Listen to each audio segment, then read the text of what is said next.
Hello everyone, welcome back to my channel. So today's video is going to be all about enhancing our features, enhancing our beauty, and what my go-to model fresh face look is. I'm going to be mentioning a few tips that I have for you guys as well to help you achieve this look. I've seen a few people do their version of a makeup fresh look slash enhancing features, and I do things a bit differently, so I thought I'd do my version. If you enjoy my videos, please do like, comment and subscribe. As always, I'll be uploading a load of new fresh content, so let's get into it. The first tip that I've already done is slick back your hair and find the hairstyle that you find most flattering on your face. My go-to hairstyle is always slick it all back, no parting, and just tie it up in a bun, a ponytail, and I find that it just gives you that facelift, and it just snatches my eyes and my chin, my jaw and my cheeks, and it's just, you know.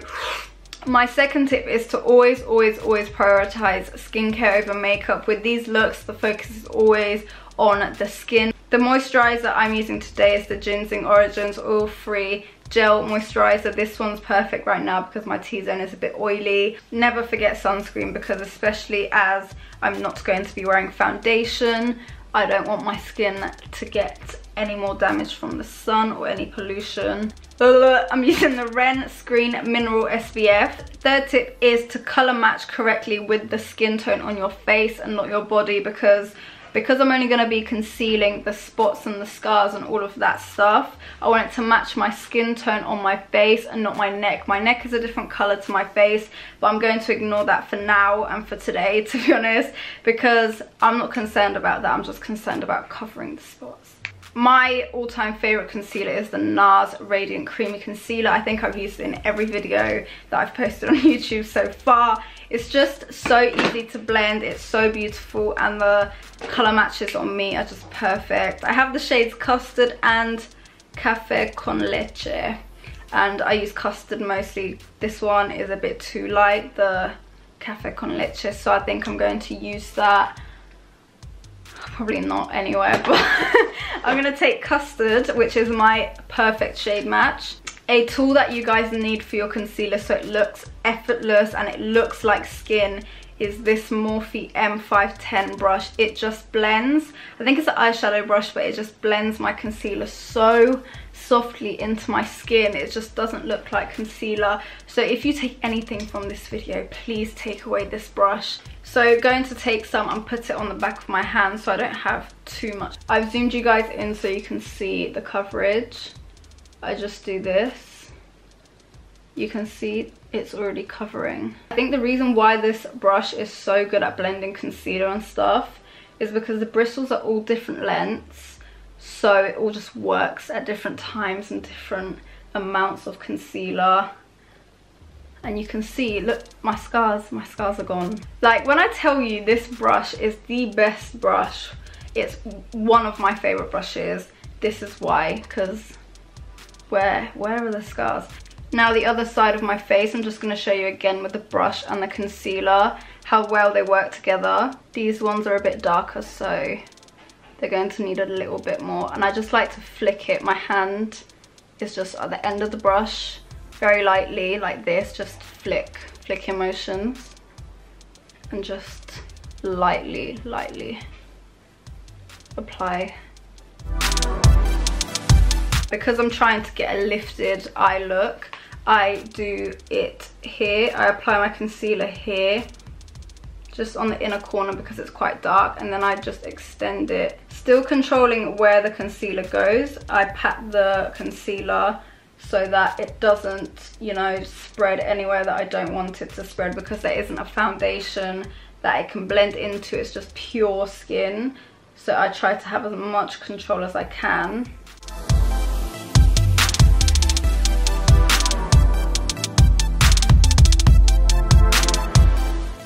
Once I have blended that into the right places, I take the fluffy brush again and diffuse the edges of the foundation, the concealer.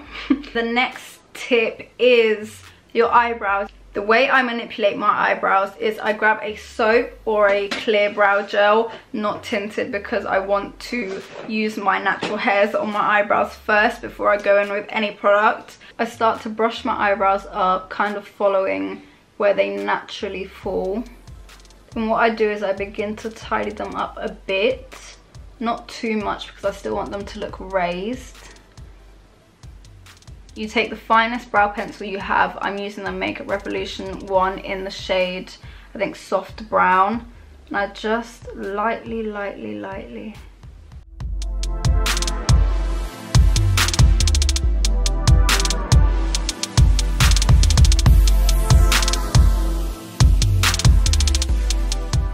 The bronzer I'm using today is the new Fenty Beauty bronzer in the shade Teddy. I'm just going to apply that with a light small brush so I can have control.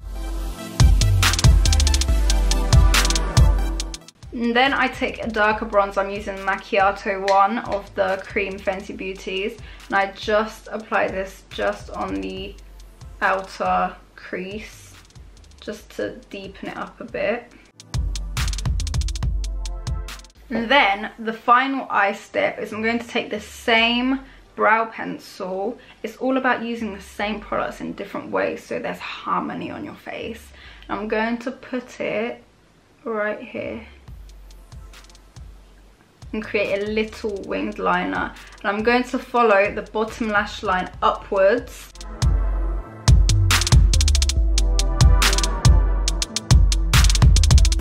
What I'm going to do now is elongate it with a smudge brush and just blend it out. So it doesn't matter if it's the perfect liner or not because we're blending it out anyway. You can kind of already see how it's created an angled eye look compared to this one.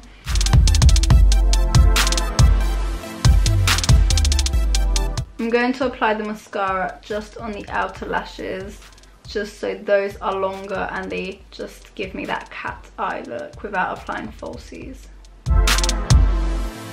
This mascara is the Marc Jacobs Major Volume Mascara and it's one of my favorites. Now for the rest of the face, I'm going to use bronzer, and I'm going to use the Fenty Beauty same one that I used on my eyes in the shade Teddy, and I'm going to apply that all around my face. I like to use this angled contour brush. It's the Sigma F57. This tip is a game changer. So usually people bring their contour under their cheeks, but I actually like to bring it on my cheeks because it gives me that high cheekbone look, and it's actually what Naomi Campbell does, so we're gonna listen to her.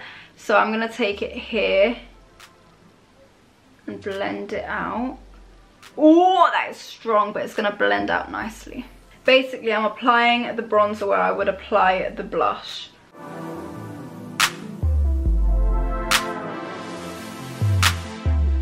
And I don't curve my contour. Some people like to curve it, but I just keep it all in a straight line because I like that look, you know, this look.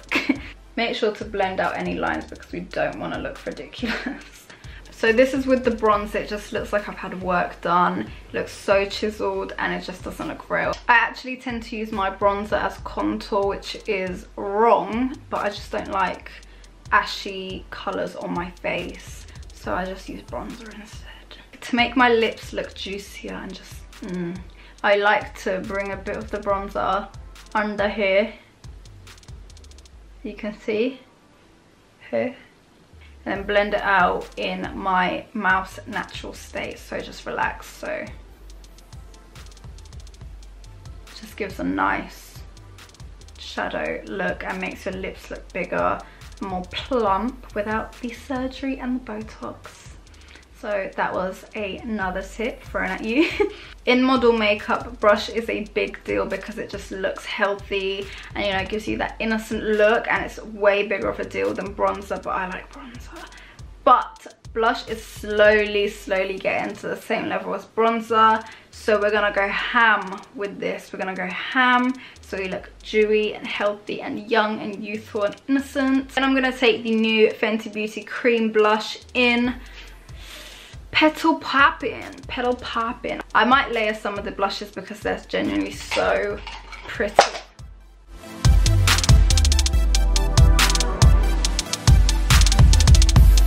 Look how cute and innocent that color is.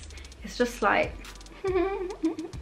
I take my blusher way higher. I go into my eyebrow, almost into my hairline, and that's just me doing me, you know? That's just me doing me. And I take some on my nose. We get some redness around our noses, so take some around there too.